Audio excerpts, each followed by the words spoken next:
We are live. You never know when to pin us down, but at some point on a Sunday night, we're coming to you live. Brad, it's good to talk to you. The Indiana Hoosiers are 11-0. The Indiana Hoosiers have added to their class of 2026. The Indiana men's basketball team avoided disaster. No, It's a dude, great night. It was not even. That wasn't that close. It's a great night to be a Hoosier. So I guess we'll start there, Brad. How you feeling tonight? How you feeling after yesterday? How's it feel to wake up 11-0 for the first time? It feels very good, and yeah, feels really good. Great time to be a Hoosier. Just living in the golden age. Just enjoy every weekend, and take it as it comes. I love that. Yeah, but I honestly like about the. I'm hung up on the. You don't know when to track us down. I feel like this is like our new time. Like 8 Eastern Sunday, right? Right after 8:30 between. I feel like we do pretty well. I mean, I was trying to shoot for 8. You were the one. You were late. I think my personal best Sunday has been at like 9:20 or like 9:40 or like something like that, something stupid like that during like a bad late football game. I honestly couldn't even tell you who's playing in the night game tonight, but this time works. I was at a flea market today, so it definitely could not have done it during the day, and so yeah, we're here live now. Yeah, you're grinding. Somebody's got to do it. Someone's got to sling hot sauce around here. Somebody's got to sling that sauce, man. It may as well be me. But I was gonna say, let's talk Wisconsin. Let's talk LeVar Keys. Let's talk LeVar Keys real quick, because it's been rumored for a little bit. It was one of the worst kept secrets in college recruiting that he was leaning towards Indiana over the last couple of weeks. But to have it become official, this, at least in terms of like the way the optics look now, is the first Penn State to Indiana flip. And just saying that out loud, like saying that a recruit was committed to Penn State and then decided to go to Indiana, like makes sense in the current landscape of things, but just in a vacuum is a crazy statement. Yeah, a little bit. I mean, their coach got fired, so it happens. But the fact that they're choosing to go to Indiana as opposed to, I don't know, it felt like LeVar Keys wasn't, being chased down by Ohio States or anything like that. Like we beat out Maryland and I don't know who else. I think Kansas State, right? Something like that. Yeah, like they inserted he's a very talented kid. I was watching he's clearly very fast. He blocks downfield, return guy. He's probably gonna be the returner of the future for this team. And it'll be him or Bryson. Not like that. But I mean, in his own Twitter bio, it's 4.32. I'm assuming laser timed. He's a track guy at DeMatha. It's very well-known high school in Maryland, and just like speed kills. Like you said, his huddle was just filled with plays of him just running by people. And it really wasn't. I feel like he plays pretty high level playing at DeMatha, so he really wasn't doing a whole. At least the junior film I was watching, I haven't seen it. I don't know. I watched his 24/7 like whatever highlight video they had on there, in the first 4 or 5 plays, he's just running straight through people, right past people. I went to YouTube and just looked up LeVar Keys highlights, and there was a Big Ten like nut job or something like that. I don't know. I know that person has like film on every person in the country. That guy I had like LeBron Bond, like Indiana labeled film. I guess. Yeah, it was like old tape too. I was like, what am I even watching? I don't even know how old he is in this. Yeah, it was a great video. It showed a lot of different things that he does. He's clearly just like a slot guy. It's gonna be good to have him in the group. Feels like we have a lot of those types coming in. So it'll be interesting to see what they do through the portal. Obviously, Becker's like a key outside guy. Maybe Cooper comes back next year. That would be pretty fun. But it'll be interesting to see what they do in the portal, because I think that's exactly what Walker Bryson to play right away. I don't. It's way, way, way too early to have these types of conversations yet. But like Charlie Becker is coming back next year. Like Omar Cooper can come back next year. Those are going to be your 2 outside guys. It does feel like a lot of what they have, like in like the younger guys and the guys they're bringing in, do kind of, I don't want to call these guys all slots. Like they all have long speed. They can all run past people. Like I'm not gonna sit here and tell you I know their route trees. Like, but yeah, the wide receiver room in 26 is now Cortez Rupert, Walker Bryson, LeVar Keys. Lots of speed, lots of playmaking ability, and that's what you want to see. You can one thing you cannot teach, and this Indiana like staff can develop, especially at the wide receiver position. You look at what Cignetti coached. You look at the way Shanahan coaches it and develops it. You can't teach 4-3-2. You just can't. Yeah, game-changing speed. You know, I was watching the Bears game today, and you know who was really showing out? Miles Price. And he's around. I mean, he's probably a lot bigger than LeVar Keys, but, you know, we'll see how big LeVar gets when he's, 22 years old.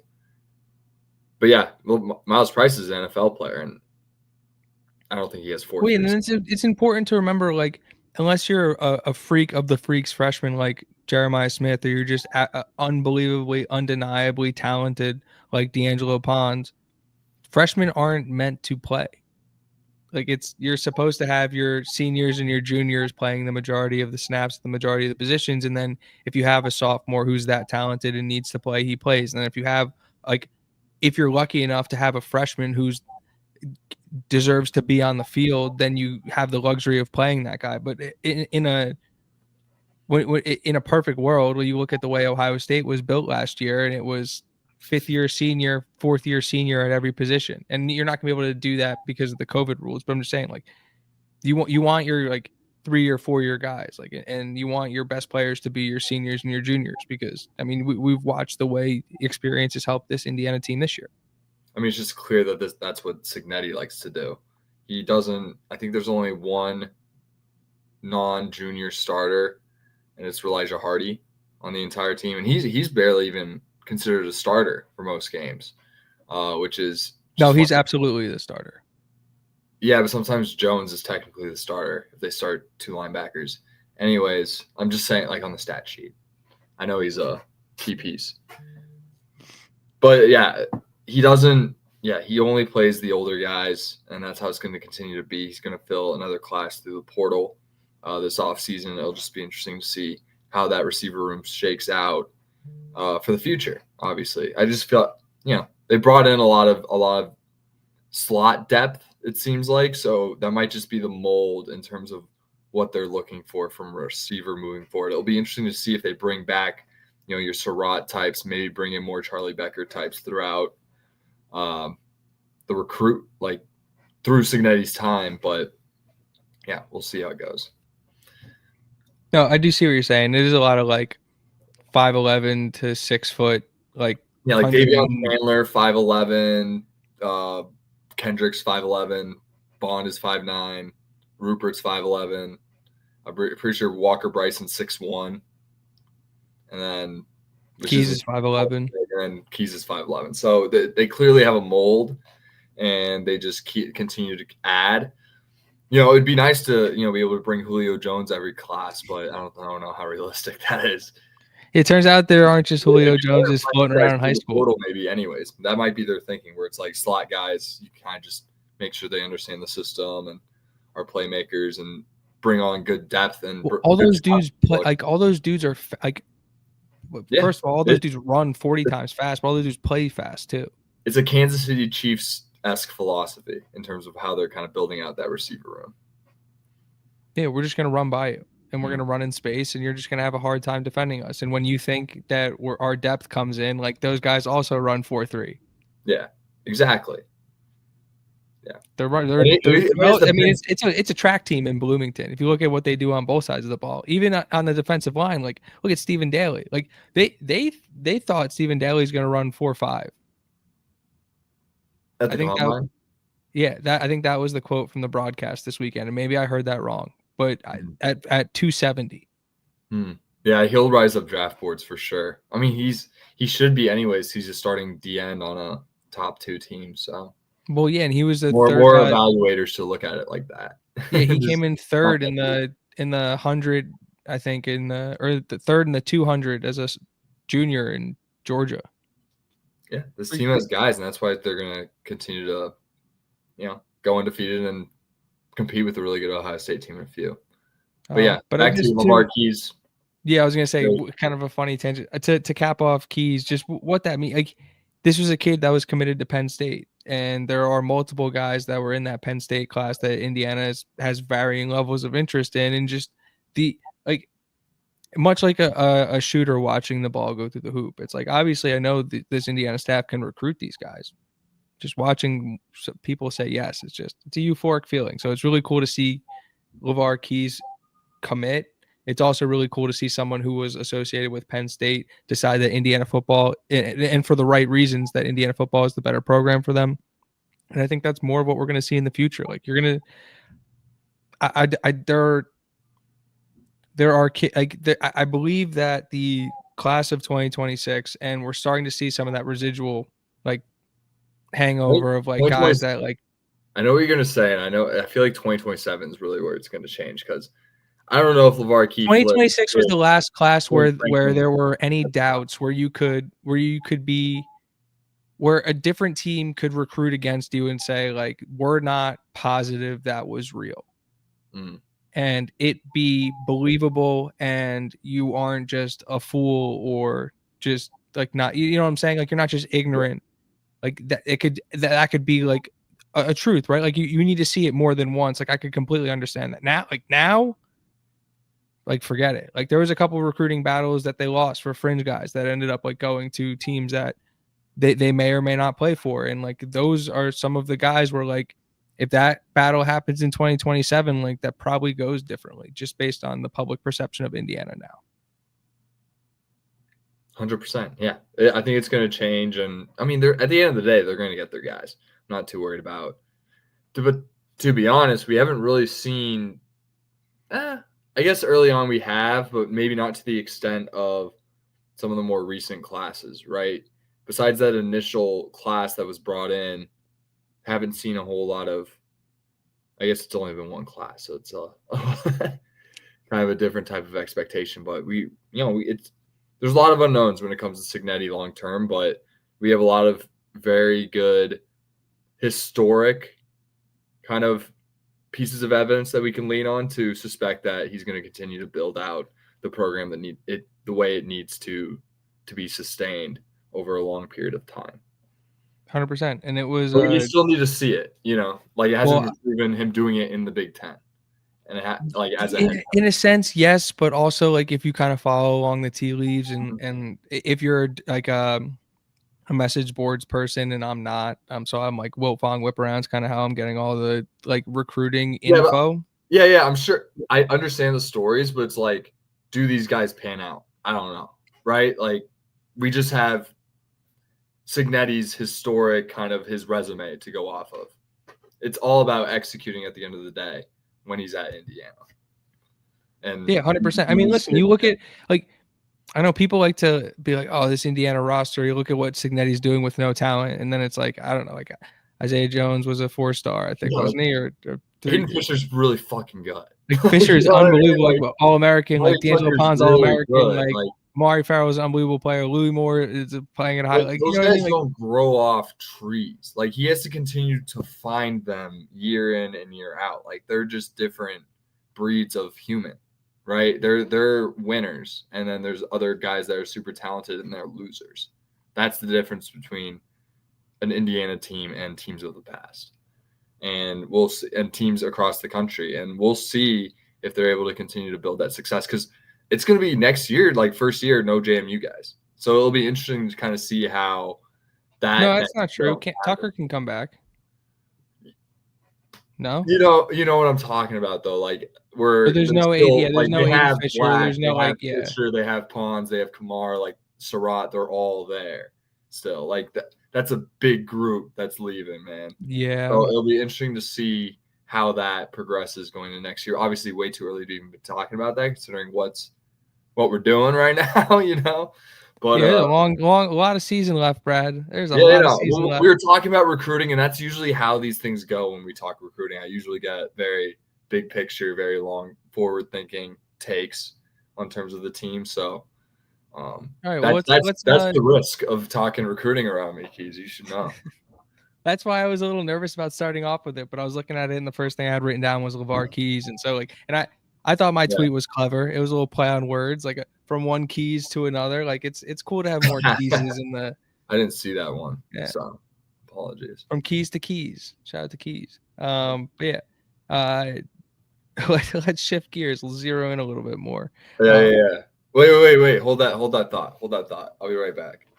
Need to get something. New segment kind of transition. New segment. Oh God, Brad didn't tell me about this at all. So we're gonna all learn about this one together. But I'll put a bow on the recruiting stuff because we're gonna move on. We're gonna talk about the Wisconsin game. But these are the positive momentum steps and things that you want to see. Like yes, LeVar Keys absolutely should have been a Hoosier. That's why he's a Hoosier. But also, it's like you look at the things that Maryland could have offered him that Indiana probably isn't able to offer him. It's like playing time right away, the ability to be close to home. And those are things that Indiana was able to recruit against and win because they're able to develop specifically at his position, but across their football team. And then it all goes into it, like the way SIG practices, the way they treat the offseason workouts. And so just a good sign of things to come. Shout out to LeVar Keys. All right, Brad, what news? He's gonna be a big piece, man. Like he's probably higher up on a lot in terms of a lot of the other receivers that we brought in. Like he's a different. He gets space. Like he gets open. He's 4.32 is different speed, dude. It's just different. He'll be fun with the squad. Yeah. Once he gets some weight on him, which is like the case with a lot of these guys, to be honest. Coming in, you bring in freshmen, you put weight on them, and holy shit, like they become like bigger, better, faster, stronger as sophomores. It's a crazy concept. Yeah, it's nuts. All right, new. All right, bow tied. Bo Nix, Broncos first place. Remember we were talking. I don't know if I told you the Broncos were going to win the division this year. You said Broncos Super Bowl last time I saw you in Chicago. Is that your yeah. Probably. Yes. I've been on the Broncos for a while, and they won today. So you and Cowherd. Yeah, I test strikes again. You and Cowherd. That was your new segment. Like Cowherd's a really like. I listen to Cowherd a lot. I've been listening to him since Sports Nation, like 15 years ago. What was your segment that you left the screen for? Oh, it was just me leaving. Like that was just it. Since we were going to we're transitioning, I just was like, I need to grab something. All right, that makes me a lot less nervous for what's going on. Yeah, I didn't have anything prepared. That was it. That's good. Let's talk about Wisconsin because we spoke a little bit about this game. A little bit of FIU vibes from the way the fan base was treating it. A lot of funny things on Twitter after the fact. A lot of dauntedness on the timeline, surprisingly so. From a viewing perspective, and I know you don't spend as much time in the Twitterverse as I do. Takeaways from Saturday. Big picture first. Big picture, like we're so fine. I thought Wisconsin played a hell of a game. Their defense was flying around. Offense was about like what we anticipated. Like they got us on the little play action on fourth down for a big touchdown. They did. Like, I don't know. I thought the shovel pass was kind of neat too. Yeah, they didn't really have any other way of scoring besides gimmicks like that. They had less than 200 yards of total offense throughout the game. The reason why it's scary is because for the first time in a long time we had sub 400 yards on offense, which I just give credit to Wisconsin. They played a hell of a game. They have two really good freshman linebackers that are probably going to be problems in the conference moving forward. They look really good. Hey, they played really hard. They played really physical. And I'm really, after watching Wisconsin play us, I'm very happy that for Wisconsin that they retained Fickle. I actually would echo that same sentiment. Those dudes played really, really hard. Those freshmen. Boy, they just need an offense. Posa and Catalano. It's one of the worst offenses I've ever seen. But, yeah, you can't fire Fickle over that. Fickle just needs – if anyone's going to figure out an offense, it's going to be Fickle. And I was impressed with Carter Smith. Like he was at Wisconsin's Carter Smith. Like he was making as many plays as he possibly could. But like they were – it is so odd to stay big picture real quick. To watch a Wisconsin team that just doesn't even attempt to run the football. Yeah, it was interesting. They were running like this RPO, like triple option style offense is really unique. Like it was a new game plan going into it. We didn't really they did a really good job of time and possession and controlling that and not allowing our offense to really have the ball too much and thus get them out of rhythm a little bit because Wisconsin played a hell of a game on defense and got us into some interesting spots and just some stalls, really. And we were just trying to figure it out with no Surratt, like a banged up EJ Williams, 2 replacement O linemen, Yeah, 2 EJ starters is now. still Yeah, clearly dealing with an ankle thing. And Live and not Livefried. Mikowski were starting as opposed to Benson and Drew Evans. So it was No, just Benson started. Benson started and I played the saw whole them game. like rotating out. Was I No, something happened where like they thought he was hurt or something and he wasn't, and then he had to limp off and limp back on for a play or whatever. Okay, interesting. But yeah, I said point remains. They're banged up. They're just trying to figure things out, and they had to play a pretty frisky Wisconsin team that's feeling themselves after really shutting out a good Washington offense the previous week. So, I mean, we got 31 on them. I like there was a real world where I said 56-0, so I was feeling good on senior day. But like that game, 35-0 is probably like that's how it felt. That's how it was. Yeah, it was dominant. It was a dominant performance by the squad, just not as efficient on offenses. They weren't unstoppable on offense like they usually were, and they're gonna have games like that. Like these things just happen, right, on the course of things, and it didn't really feel like Wisconsin was ever really in it at any point. No, but they never quit, and they played with a lot of physicality, and that was the one thing. It defensively, at least, and those 2 linebackers were the catalyst of it. Like, really felt like I was watching a Wisconsin defense, which was something I wasn't expecting to see. I kind of felt like we were going to be able to move the ball at will, and maybe the wind had more to do with it than Signetti wanted to admit. His quote about the wind was hilarious, but yeah, I was a little bit surprised that the offense was as stagnant as it was. But again, they scored 31 points, moved the ball efficiently. Mendoza threw 4 touchdowns. Like, there's only so much you can complain about. Like, are we going to beat everybody by 66? Like, which one would you rather have? Like, Illinois or Wisconsin? Much rather have Illinois. So, yeah, it was just not going to happen every week. 31-7 is still pretty. Like, that's about to happen. It's a beatdown. They scored because of a coverage bust on a play action gamble on 4th and inches, and other than that, there was nothing. It was a gimmick play. Yeah. Yeah, and prayers to Gideon Atuka. Yeah. Well, he was on the he was on the team plane. Posted a picture of himself. Like, said he was doing all right, and from his own Twitter account. So that was good to see. But yeah, that was terrifying. That was absolutely terrifying.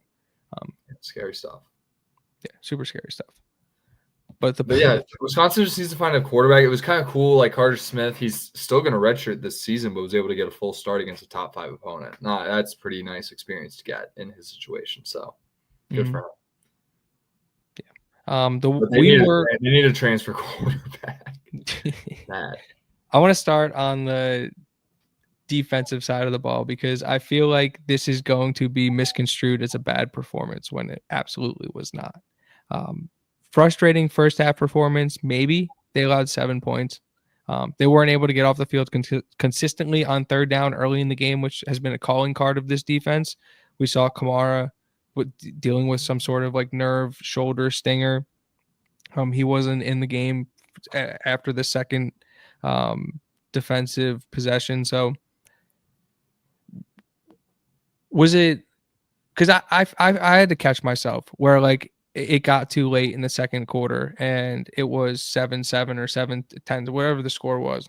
And I had to remind myself that like Indiana's defense is playing really well. It's just the game is close and it feels stressful. Did you feel the same way, or were you just not nervous? I was never stressed, but yeah, no, I see where you got that from. For me, it never really felt like Wisconsin was in it just because they were moving the ball, but it wasn't in chunk plays. It wasn't in them gashing us. They were just getting enough to get by and really just munching the clock down, which I think was the game plan the whole way. Just kind of stay in it and kind of just see what happens, see if Indiana beats itself, which they never do, which is why I was never nervous, right? Yeah. And yeah, Indiana did what they needed to do to get it done. And honestly, it was ironically like a really good day for the Heisman Mendoza campaign, even though it was like It was a little more stagnant than it usually was because it was just like they're so good at stopping the run where it really our offense needs to build off that. It seems like, which could be a concern going into a game like Ohio State. So maybe figuring out ways where we can not be so reliant on that early in the game and get in stalled situations. Because what do you think Ohio State's going to do when we go play them in a couple weeks or 3 weeks? Yeah, couldn't agree more. Mm. It was kind of cool to see that when Indiana really needed a play early in the game, it was Dominique Ratcliffe who came up with a big one, huge sack on the first possession of the game. I thought Daniel Ndukwe gave some really good, was really good in his time out on the field. Roe Hardy had a sick game, crazy Roe Hardy game. He was all over the place, which is really cool to see. And then Stephen Daly, to me, was the defensive MVP of the game, like helmet sticker. Like he was absolutely phenomenal. Yeah, I was educating about Roe Hardy during watching the game yesterday. People were finding out. It was good. It was good watch. Early morning. We're a little tired in the morning on Saturday, and yeah, good couch watch. Was that? Those new kicks. I just can't do them anymore. We're getting old. Oh yeah, getting washed out here. Defensive standouts, defensive helmet stickers. What would you see? Defensive helmet stickers. Roe Hardy was probably the best player, and Stephen Daly. They really stood out specifically. Another just great day all around. When it's that dominant, it's really hard to not kind of give it to everyone. But there was nothing that they didn't do anything crazy, and they also didn't really let anything happen. So yeah, we had the Boykin interception. Sub 200. I mean, Devon Boykin had the pick. That was just a horrible throw. It wasn't like some good play. It was just a horrible throw. Hey, he caught it. Yeah, he made the play. Yeah, John, I am way older than that. I'm not 25. I'm old. My back hurts right now. Yeah. And then Daly forced the fumble. Yeah, Daly had he was team MVP on the defensive side of the ball. He's been really stepping up. I mean, obviously we were high on Wyatt and Daly coming in, and they're exceeding expectations, both of them. Wyatt was absolutely unbelievable, and he was really taken away from some shine from Daly in terms of how well he was playing. And Daly was still in his own right making plays and making the most of his smaller PT, because Wyatt was playing so well. You thought they were going to split, but Wyatt really got off to a hot start and really took away some snaps from him. So seeing him being able to capitalize, and hell, we might have 3 edge guys get drafted into this year's draft, which could be really exciting. They're putting a lot of good stuff on tape. They're one of the best D lines in the country. Those guys are going to go in the draft at some point. I'm not saying Daly and Wyatt are going to go first 2 days, but I think someone's going to take them with a draft pick. Yeah, well, especially with what Daly could run and what the broadcast was saying. What sucks for Wyatt is that he got hurt, so I think that might knock him a little bit. But Daly's going to test really well at his pro day. So he played too many games for a medical red shirt. Yeah, pretty confident in that. That would be sick. That would be cool. I'd be down for that. I'd be down for a little Ndukwe, Wyatt, Tucker, Landino. And then the youngins, dude. All those youngins on the D line are going to be another year older. That whole 20 class of 24, class of 25 group are just dogs. All of them are dogs. We haven't done the scholarship count for what the transfer portal is going to look like, but no, that'll be later in the year. But it's way too early to be doing this. But I'm almost salivating at what Indiana's defensive line rotation could be next year, and that's before you even bring in anybody. Yeah, doing some quick math, I think it's good. The transfer portal class is still going to look like 15 or 18 available spots. So, because they have 5 spots going into this year, they're losing 33. They only have 24 in their class, so that leaves about 15 to 18. Just quick, seeing if any of those numbers are slightly off. Yeah, I thought the defense was great. I thought they were locked Yeah. down and But stopped. anyways, yeah. Focused on the present. Defense was awesome. Who are your helmet stickers? Who'd you get? I thought Daly was phenomenal. He gets a helmet sticker. I thought Ratcliffe, like I said, made plays when we needed plays to be made. He gets a helmet sticker. Boykin with the interception. I know he threw it right to him, but we see defensive backs who don't have hands. Boykin has hands. He can catch the football. But the entire, like you said, Brad, when you hold a team to 23 second half yards, like how do you just not be like everybody was like, how do you single somebody out and when the unit is just that dominant and when that unit specifically plays so well as a unit?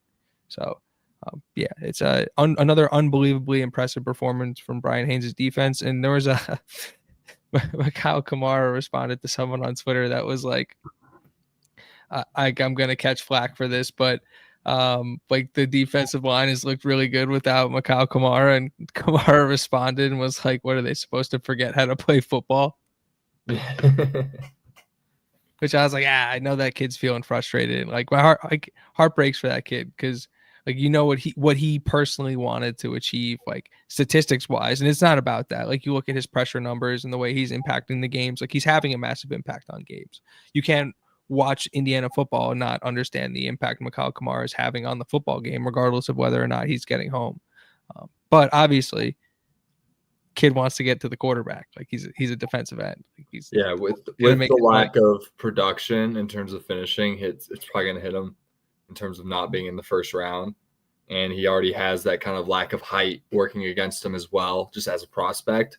So it does really suck to see that lack of production kind of really impact his draft stock. I still think day 2 is a possibility for him, just because tape last year. I think that's going to hold pretty strong. And his tape this year is really good, and he's going to have the opportunity for 2 weeks to get healthy. They do not need him against Purdue, and I don't feel disrespectful saying that. I'm really excited to just talk shit to Purdue for the next 2 weeks. That's a sidebar before we talk about the offense. So, like, Kamara, like, obviously, it'd be nice for him to play in that game and get like 3-4 sacks. Like, that'd be pretty cool. But there's going to be plenty of football left for Mikal Kamara to make an impact, and you've seen plenty of guys with 3, 4, 5 sacks on the season get drafted really high. So, plenty of opportunity for that kid to make plays, and just really nice for the bye week. He's saving them for the playoff run. There's plenty of season left to reach 20. That's all I'm saying. Mm-hmm. That's for sure.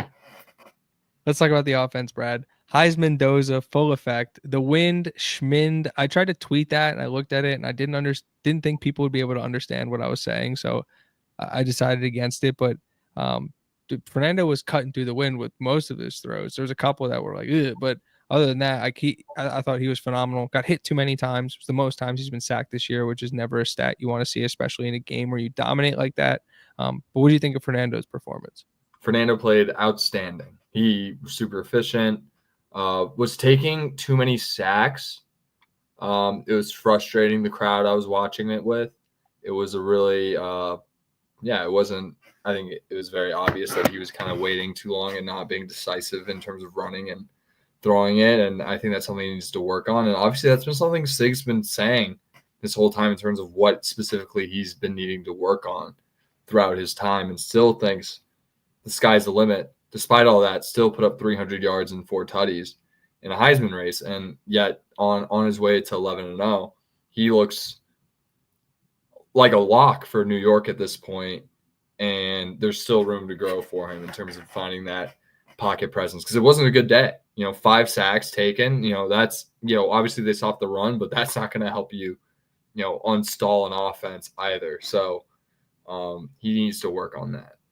Well, it's been nearly 35 minutes, and we didn't even mention that Fernando Mendoza is now the all-time record holder for single season passing touchdowns. I call that as stack numbers instead, because we're watchdogs for complacency, just like Sig. So he passed the number Curtis Rourke set last year of 29, so 30 and counting for Fernando, which obviously is something me and you thought was very possible going into this year. We talked about the possibility of 40.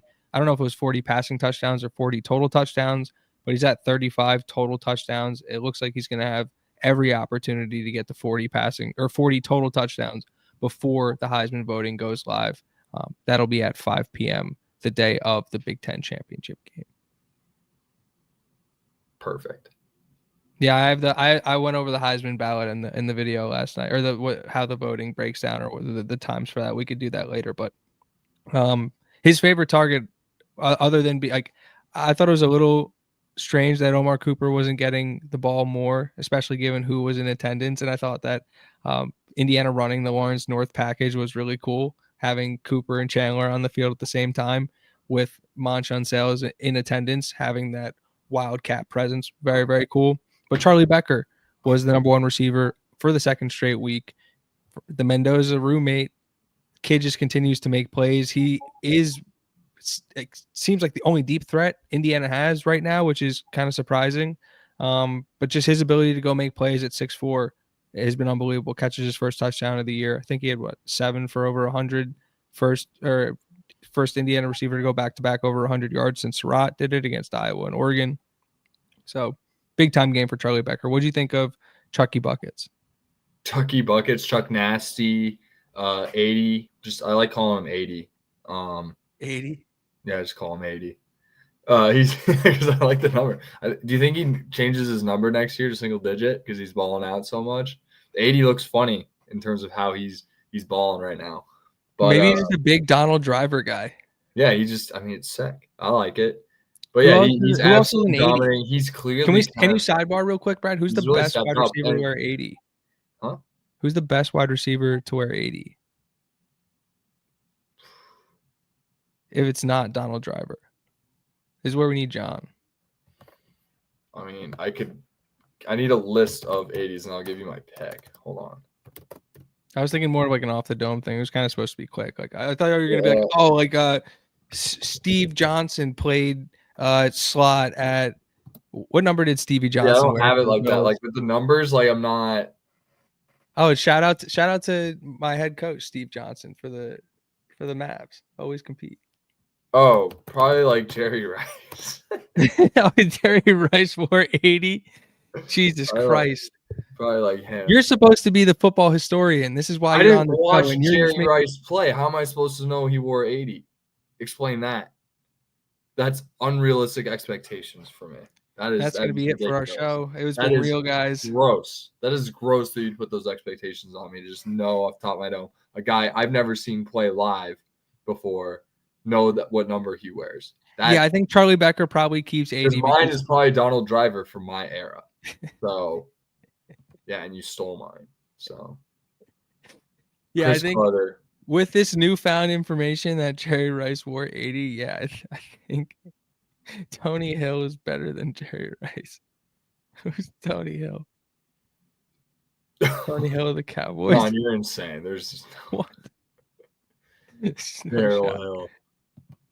You just can't. Oh my god, dude. Yeah, I think Charlie Becker. I'll hear a Chris Carter argument. That's about it. Given Charlie Becker is playing like Jerry Rice, I think he keeps the number 80. Chris Carter was a dog. Have you ever watched his highlights? No, I can't say I have. Chris Carter. He was on the opposite side of Randy Moss, the best receiver duo of all time, in my opinion. That is exactly what I was reminded of watching Chucky Buckets and Omar Cooper catch touchdowns over the weekend. Yeah, Omar didn't put up the production, but he scored a touchdown. 10 on the year for the guy. Unreal. 10 through 11 games. Pretty good. Yeah, he's making himself some money. And another guy who, along with Fernando Mendoza, that the coaching staff has been saying still hasn't reached his full potential and has more steps to take, which, again, too early to make any of these calls, but he has eligibility left. I'll just put that out there. The run game, which we thought was going to be a little bit of a concern against Wisconsin, was a little bit of a concern. They only ran the ball for, I think it was 2.2 yards a carry or something like that. Ajani got his second straight start. The offensive line is, as a whole, needs a break. Just at this point in the season, when you're just consistently banging like that, and to have 6 games in 6 weeks, and to have your 3 most physical games on your schedule in this stretch, 4 most physical games on your schedule in this stretch between Illinois and Iowa, and I guess they had the bye after Iowa. So to play Oregon, to play Penn State, to play 6 games and to not have a bye is you're going to feel that at the end of the day. EJ hurt his ankle again this game. We didn't get to our biggest key to the game. We didn't accomplish it. So no, we didn't accomplish it. Well, I mean, for the most part, no, we kind of did. Like, I mean, Benson has been hobbled. Like, we know that. Like, I'm assuming there are other guys across the offensive line because it's fucking November in Big Ten football that are dealing with shit, right? On both sides of the line. Guys are dealing with tweaks. Surratt's got the hamstring, right? Like, Fisher even missed a game. So it's like people aren't 100% healthy. To have the bye at this time, to get to this point of the season undefeated, and to have the bye now and to be able to get healthy for these next 2 weeks and then to play Purdue on a Friday night and then have 8 days instead of 7 days to get ready for the Big Ten championship game. And then regardless of what happens in that game, I think both teams end up with a bye. I really do. Just with the way that college football landscape is played out this past weekend and could potentially play out in the future, I would be stunned if both those teams didn't have byes. Yeah. 100%. I think at this point, as long as they take care of Purdue, they're a lock for a playoff bye, which is really exciting. You know, we don't have to deal with. I mean, there is an elephant in the room where a team with a bye has never won a college football playoff game. Yeah, but it's only happened before. Yeah, but there's only been four opportunities. It's over 1 year, and you could argue that the teams were seeded poorly and that they shouldn't have been the ones with byes. I mean, you're right, but there's also this. What was the stat that every team that's been ranked in the top 3 of the second for a month? That's the bye. You don't hit for a month. No, that's not true at all. Yeah, it is. No, it's not. The Big Ten championship game is December 6th. The first playoff game is December 19th. Quarterfinals are December 31st and January 1st. That is the best thing possible for this Indiana football team. To get healthy? Is to have a month off. I'm not worried about these guys being able to tackle. They're all fucking 25 and 26 years old. Like, those dudes have been playing football their entire lives. Like, they can tackle. I'm not worried about that at all. I need those dudes to be standing physically on the field, because when they're physically on the field, we can beat anybody in the country. And even with depth, we can beat anybody in the country, I think. But just like when the depth starts, like when you're your second and third string guys are starting to get the bumps and nicks and things that happen to your first string guys, and everybody on the entire roster is beat up, like, it becomes difficult. Mm-hmm. I knew I'd get that out of you. I think that's a good. Fire me up, Keezer. There you go. Offensive helmet stickers, Charlie B for sure. Charlie Buckets. I'm workshopping Chucky Buckets. If we don't like Chucky Buckets, we can move on. Charlie B is also just a great one. And I'm sure that something will come out from the team, right? But Fernando, Nowakowski, and then Carter Smith. I was actually watching the O-line a lot more. Carter Smith, every single rep, just dominant. Like, you see you even see Coogan get blown up sometimes during the games, and you don't see it from Carter Smith. Carter Smith dominates the whole game. It's unreal. He should go first round. I agree, and he also has eligibility, and he should come back. He's going to go first round. I hope he keeps getting slept on. He's not the craziest athlete. Yeah, I think Riley Nowakowski has been unbelievably slept on. He had a great game. His playmaking ability, having the ball in his hands, the run after the catch stuff. You see, it was Indiana's first tight end screen since Illinois, and it broke for another big play. Obviously, it's not something you can do all the time, but just like you saw Nowakowski make a play in the Penn State game, you saw him make 2 plays in this game, including scoring the touchdown and breaking multiple tackles. Like, that guy's a playmaker. Yeah, it wasn't a screen; it was a crosser. But yeah, they got him in space, and he was able to make a play. It was that crosser that they purposefully throw behind the line of scrimmage so all of the linemen can run. He was like 5 yards down the field on that play. Yeah, dude, I'm gonna.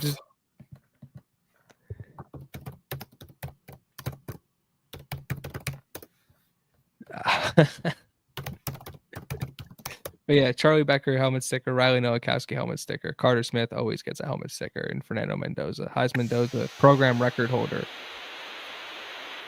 Don't be playing audio on this. I can't play the audio. No. Dude, Oh, we have flags so fast. Dude, he literally catches that Struck. 6 yards down the field.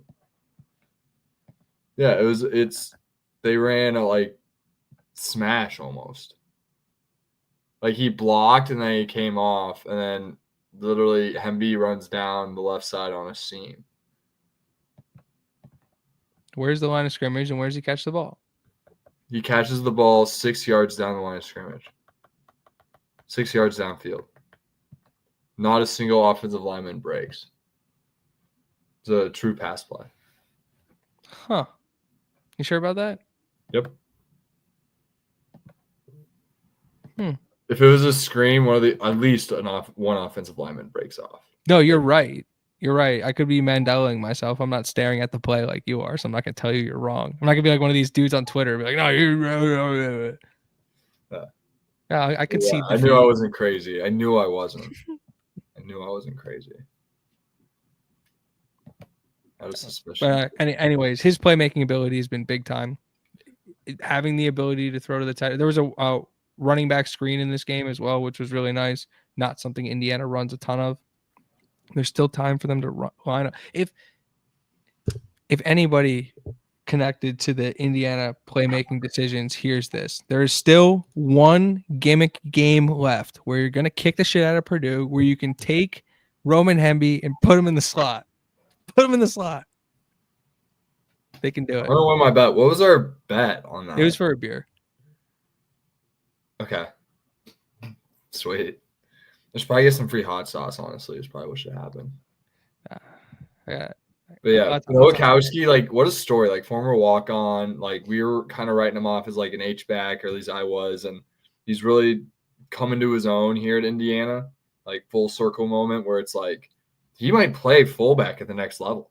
Like, that's where he's, like, getting to at this point. Like, he's becoming a really productive weapon for this team, where it's like he's made more of an impact than Horton did last year. And it's just an unbelievable story. Beats out this 4-star Holden Stays, one of the 7 blue chip recruits on our team, and he's down to a secondary role because this former walk-on Riley Nowakowski is making a name for himself and might see himself playing on Sundays, just given he projects as an NFL fullback for me, and I still see that. You know, you can get him involved in the passing game. He obviously has very good blocking ability and very good vision. You know, you see him run after the catch multiple times. He's able to get more yards than you'd expect for a guy with his speed. So he has very good natural football instincts, and he seems like an NFL guy to me. Just the eye test. I'm not going to argue with that. Switch though. I'm going to say helmet sticker also for Roman Hemby, who sacrificed his body on the Holden Stays touchdown, got absolutely blown up. We're joking that we didn't, like, the 2 keys to success that we didn't hit were 4 and 5, health in all caps, and both running backs got banged up in this one.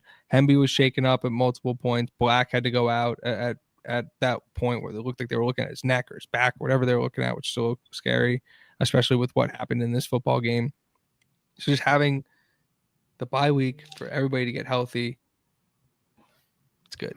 It's good. Finally, I need this bye week. And they it was 31-7, and they dominated the game, and it never really looked like they were going to lose. And everyone who was talking shit about this football team and about Fernando Mendoza in particular on Twitter at halftime went crickets quiet the rest of the day.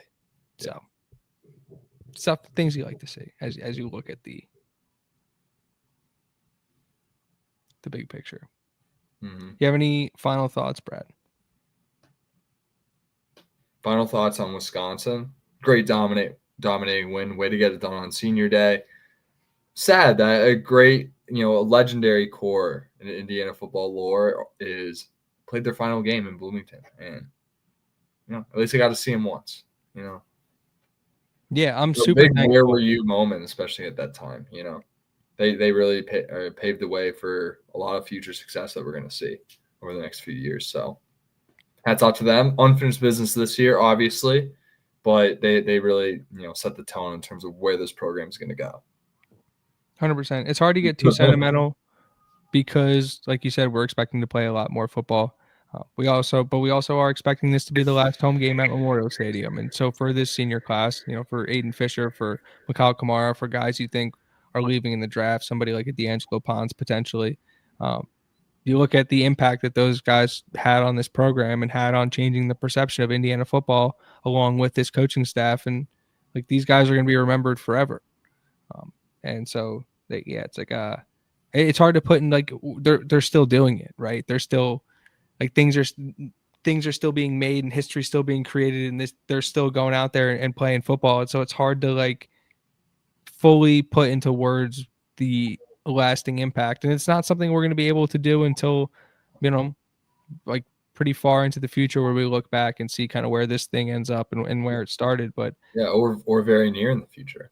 Yeah, but it's just like it's like I haven't been writing much this year, and a lot of that has been because it's just like being in this like in the moment, and just kind of just I guess just living in this moment, kind of understanding that things like this don't happen all the time, and I'll be able to kind of wrap my brain around what we're watching much better in the off season, and to be able to put words to kind of the feelings that this team has been able to provide us. It's been a wild ride, and these seniors are a massive part of all of that. And so yeah, for to go out on a win, this class of seniors is undefeated at home, longest home win streak in the country. People keep saying 15. I think that's because if the Jonathan Smith win vacating thing is true, that actually that Michigan State home loss under Tom Allen was actually a win or something like that. I don't know how the technicalities work. I think it's 14. People keep saying 15, but like look at what they built. The Indiana sold out 7 or 8 straight Big Ten home games. Like it's just you start going down the list of firsts in Indiana football history, and 2024, 2025 is going to be at the top of every single list in that record book. And yeah, it's crazy. So thank you to all those seniors. They are 22-2 in the Cignetti era. Think about that. Period. Those guys, those seniors, that's what they did. Nuts. Yeah. A lot of unfinished business. Should we talk about national? Like, are we wrapping up? Do we even run the slate? Is that something we do? We could run the slate. We should honestly look at the kind of just the biggest thing that happened over the weekend was Oklahoma beating Alabama. 100%. Definitely puts Oklahoma in the driver's seat for the playoff at this point, which is really good for them. Can I give you my hottest take of the weekend? Yeah. And I think I said it to you before we went live. I think Notre Dame deserves to and will be moved up by the College Football Playoff Committee. And I don't think it's as simple as Oklahoma beats Alabama, Oklahoma jumps to 8. I think everybody slides down. I even think like you can make the argument that I wouldn't make it, but you can have some serious conversations about how good like Ole Miss is versus Notre Dame, and like there's some conversations to be had. Like I wouldn't be surprised if Ole Miss was as high as 7. I mean, not Ole Miss, Notre Dame. Yeah, I think based on how the rest of the playoff looks, I think Notre Dame should be the highest ranked 2-loss team, right? Because at this point, how it's going to go is you have the now 7 1-loss teams with Alabama losing, Ohio State, Indiana, A&M, Georgia is now going to be in that 4 spot. Texas Tech, Ole Miss, Oregon move up. In terms of, yes, Oklahoma probably has the better wins, but Miami has the better losses. So it's like, which one are they going to take in terms of who's going to be that 8 spot? Obviously, in terms of the playoff, they're going to be projected to play each other, so it really doesn't matter. But it'll be interesting to see what they do. It'll be a clear indicator in terms of them evaluating bad losses. I think if they take Notre Dame, or good losses, to take Notre Dame, because they don't have that big. Their best win's USC, who did get a big win over Iowa, so now that looks a lot better. But Oklahoma has Alabama, who will still likely be ranked higher than USC, so it's going to be difficult to challenge that. Yeah, Alabama is definitely still a playoff team. I think the interesting thing is going to be, and it's not something I anticipate the committee doing, is whether or not they move Indiana down. And I think that would be utterly ridiculous. I don't think anything happened this weekend that would say that's going to happen. Um, but yeah, I think it's really interesting to see what they're going to do specifically with Oklahoma, because I think if you start having Oklahoma conversations, you're like, okay, why didn't they play well? Like, why aren't they undefeated right now? And okay, Mateer got hurt and blah, blah, blah. Now they're playing, and like you start to have not statistical conversations about their team, but you start having football conversations about their team, and you can start to make the argument that they should be a little bit higher. So this is now these are the weeks where I wish we had a camera inside the committee and see what they were arguing. And it is like they just replaced the head of the committee this week, and they had to replace 2 committee members this week. I think the Arkansas athletic director is now the new head of the playoff committee. So we'll see if any weird shit happens this week, one way or the other. But yeah, definitely one of the weeks where I wish they had a camera or at least a microphone in the room so we could see what these talking points and these arguments were. Because I think there's I think depending on what side of the country you come from, you could spin the story any way you want of where these teams should be ranked 4 through 9.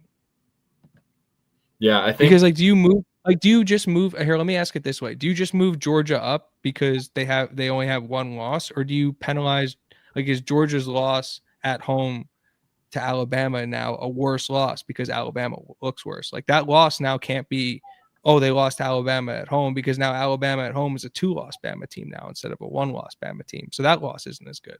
So like, I'm not even sure Georgia's a lock for 4. they are, because Georgia beat Ole Miss. Or no, that's actually Georgia's 1 loss. Ooh, so that Georgia lost at home to Alabama. Yeah. 100%. And Ole Miss's only loss is to Georgia. That's what I read. Yeah, no, I hear what you're saying, but yeah, Georgia's 4. And then they're going to put Texas Tech 5, Ole Miss 6, Oregon 7. See, I don't know how you can do that, because I think you can make the argument that Oregon has the best loss in the country right now. But they're already ranked below Ole Miss and Texas Tech. Yeah, that's fair. Like, that's all I'm saying. Like, I'm just saying, like, the reality of the situation. Right? It'll be interesting to see who they put at 10. Do they put BYU there? Do they put Alabama? Those are probably the only 2 options.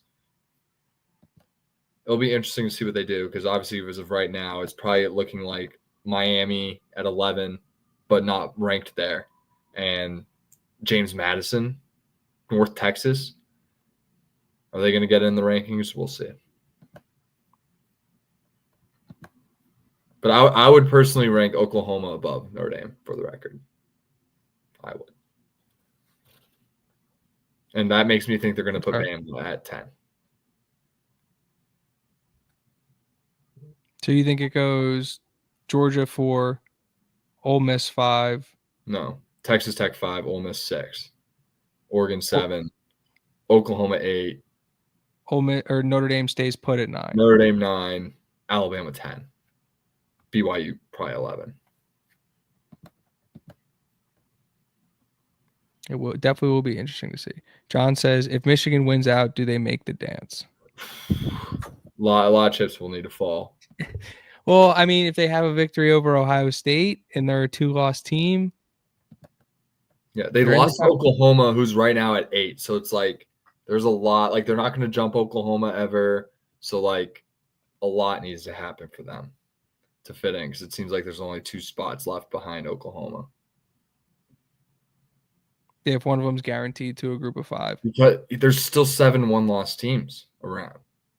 And, like, those teams are then all of a sudden become in that 2-loss mumbo jumbo.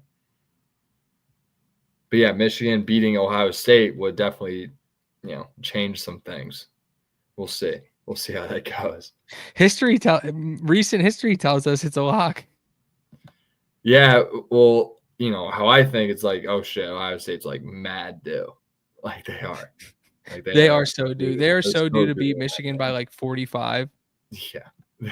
How did they lose last year? And then come into the Big Ten championship with heads bigger than they already have, which is impossible. And then get to see what a serious football team looks like.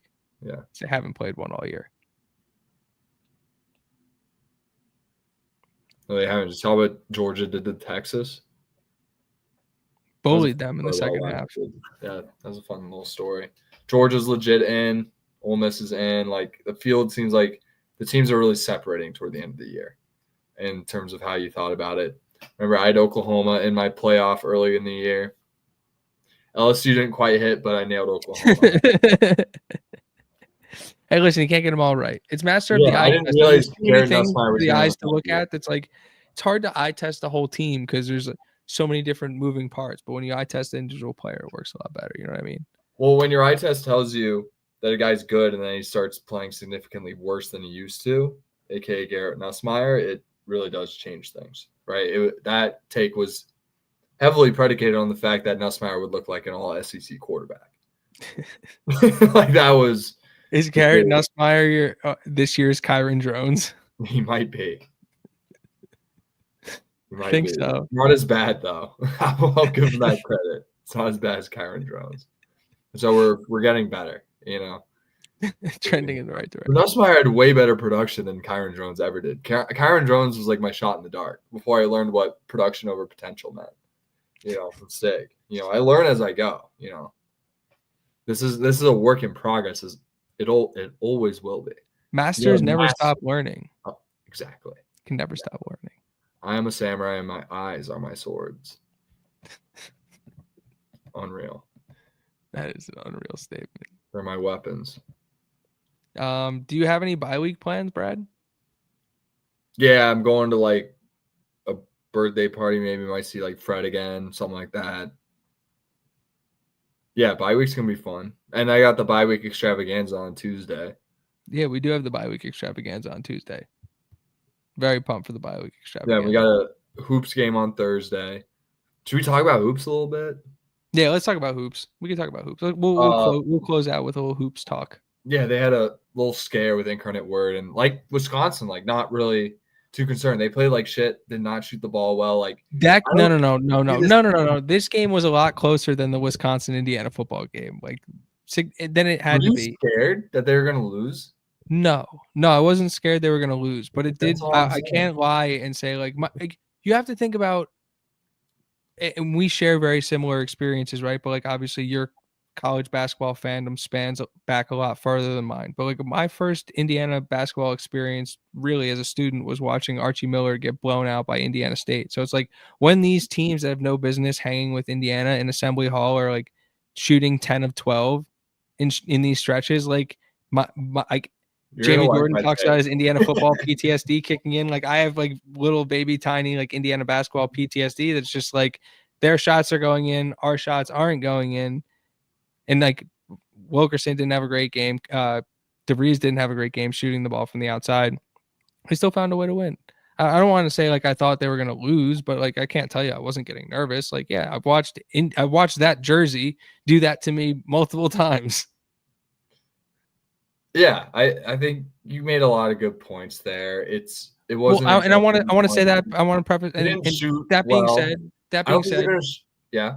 Well, I was gonna say that being said, I've consistently said I'm not gonna have any final opinions about this basketball team until we watch them play a couple conference games, and like that's not gonna change. Like they're still fun to watch. I'm still gonna watch them play. I enjoy the Darren DeVries experience. We were getting open shots, they just weren't going in, and they still won the basketball game.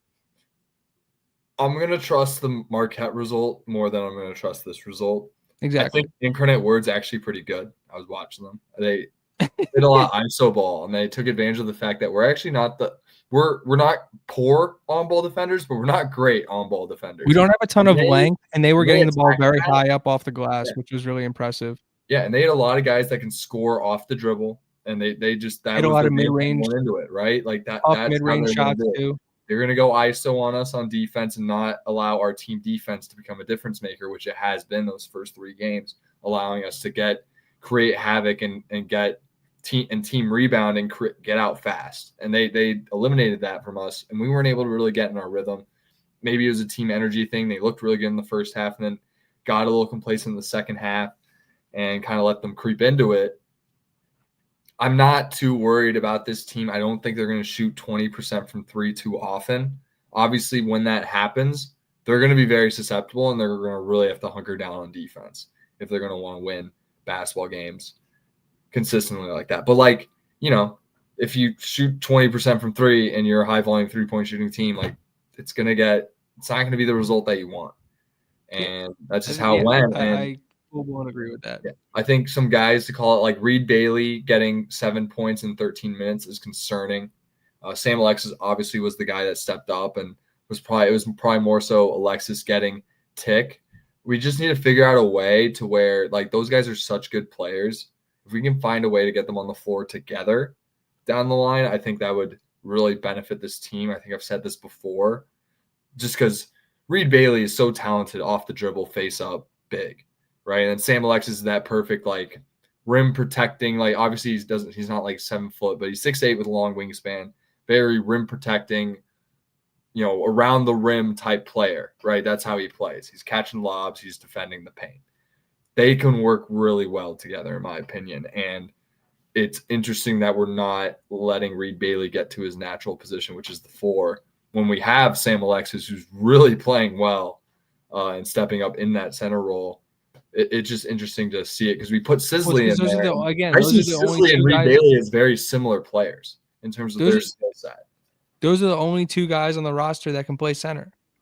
Yeah, but let's play them at the same time. Obviously, we want to be cognizant of foul trouble, right? And that's probably a part of it.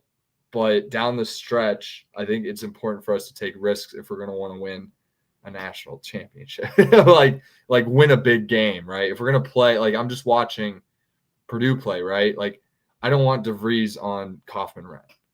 I don't think Clough's all that great, but like I don't want DeVries on Kaufman-Renn, which is what we're matched up to do. Like if we could put Reed Bailey on him, or even Sam Alexis, because I don't even think. Yeah, no, I get all that completely. But then what are you going to do when the under 12 timeout or the under 16 timeout hits, and then you got to make a sub, and then all of a sudden, like you can't play Bailey and Alexis together all game, and you can't there is no option if you don't stagger them. I'm just saying down the stretch, like have rotations in where they are on the floor at the same time. I'm not saying start them together. I'm saying down the stretch, have those lineups handy because there's a lot of size in the big. Have you seen Michigan play? They're huge.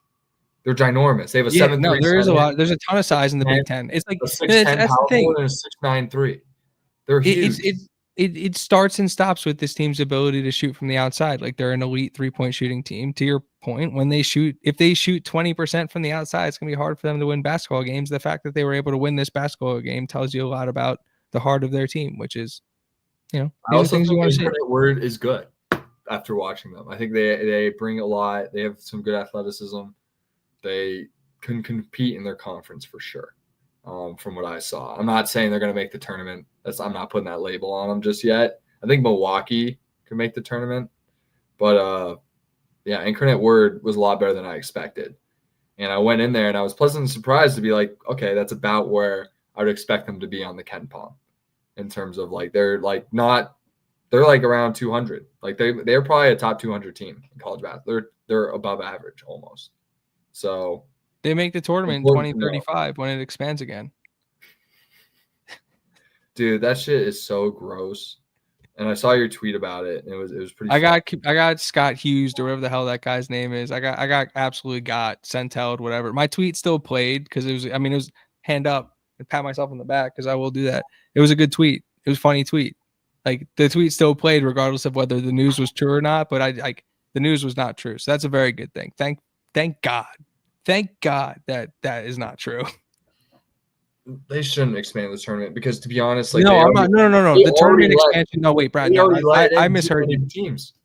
Tournament expansion is happening for sure. It's expanding to like 72 or whatever they're doing this year, next year, whatever. I'm talking about already let in too many teams. It's ridiculous. No. I thought that ESPN acquired the rights to the tournament.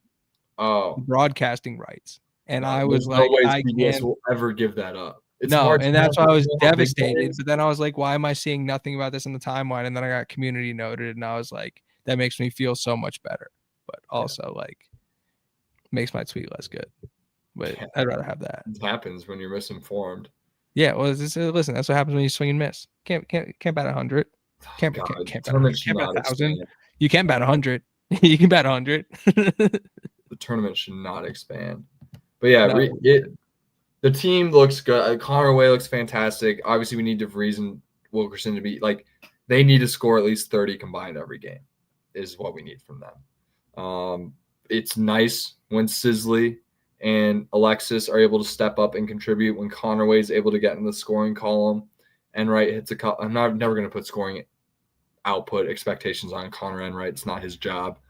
But yeah, those two are going to make and break how far this team goes, right? They need to be that combined 30 points between DeVries and Wilkerson every game, or else we're in a lot of trouble.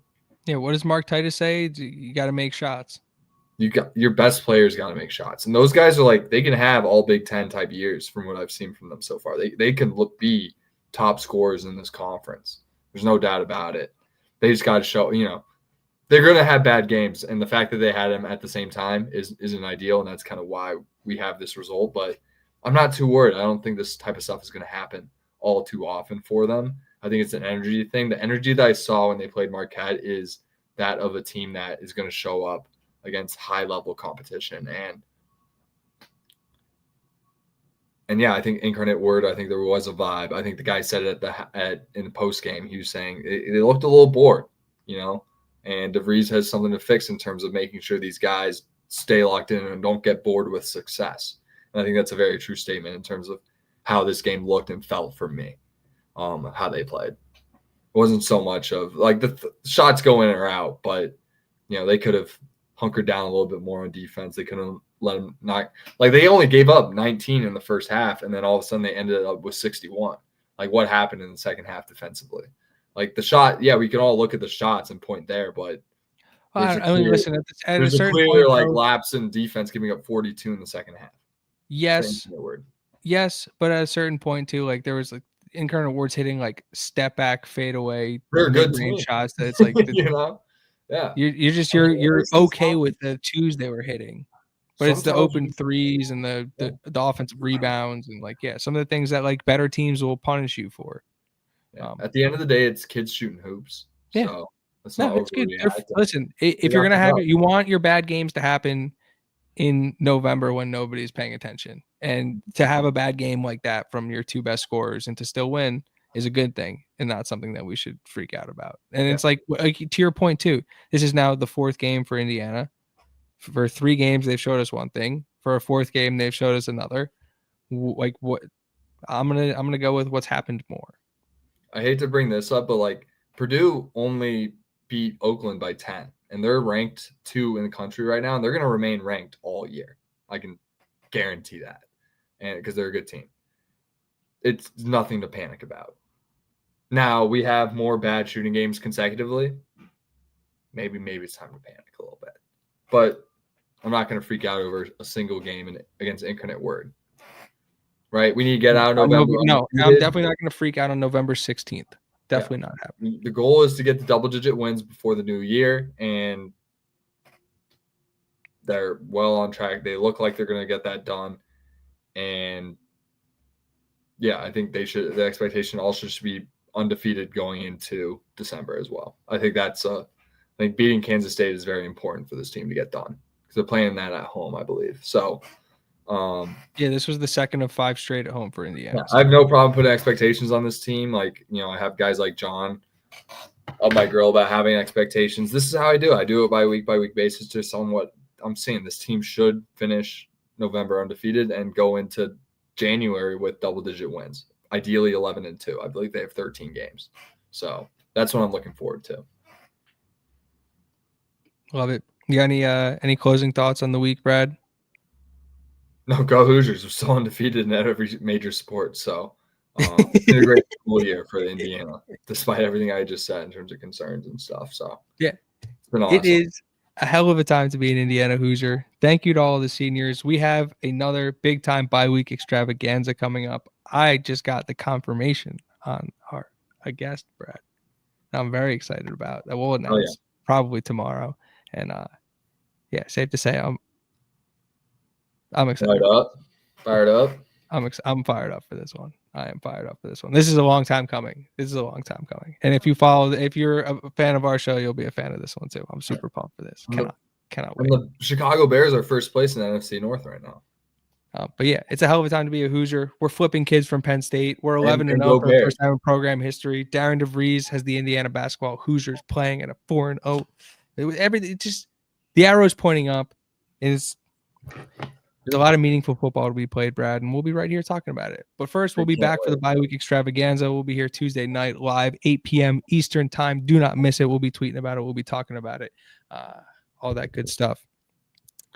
Please like, comment, share, subscribe to Indiana at the Voice of College Football on YouTube. If you're watching on Twitter at Sigs Inside Pod, hop on over to the YouTube page, like, comment, hop in the chat, all that good stuff. If you're on Twitter, follow me at Alec Keyser. You can follow Brad at Bradley_Loomis8. You could also follow us at Indiana VOCFB. You could also check out the Voice of College Football on YouTube, Twitter, all that good stuff. I haven't been good at writing this year, but like this football season, but when my thoughts stop, like when I come down from cloud nine and all this stuff, and then I can finally like gather my thoughts fully and put them down on paper, I'm going to have something about what the impact of this senior class and kind of what this will mean for the moving forward for Indiana football. But yeah, it's a hell of a time to be a Hoosier, Brad. So appreciate you guys for hanging out tonight. Go Hoosiers. We'll see everybody on Tuesday night. Go Hoosiers, go Bears, and yeah, shout out Miles Price. He had a good game, but the Bears still won, so it was like win-win. It was awesome.